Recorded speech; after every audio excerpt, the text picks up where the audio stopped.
વાવથરા જિલ્લાના લાખણી અને દિયોદર તાલુકાના ખેડૂતો આજે મોટી સંખ્યામાં લાખણીના વાસણા પાસે આવેલી સુજલામ સુફલામ કેનાલ પર એકત્ર થયા હતા।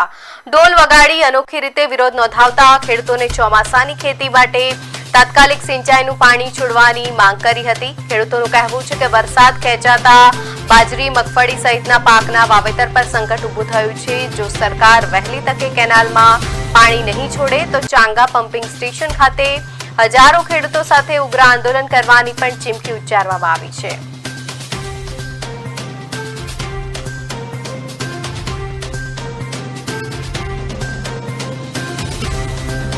ચોગા પમ્પિંગ સ્ટેશને હજારો ખેડૂતો એકઠા થશે, આંદોલન થશે, ધરણા થશે। આની જવાબદારી સરકારશ્રીની રહેશે, કારણ કે આ મારી વેદના છે, આ મારી માગણી છે। જો મારી માગણી સરકાર સ્વીકારશે નહીં તો આનું પરિણામ સરકારશ્રીને ભોગવવું પડશે।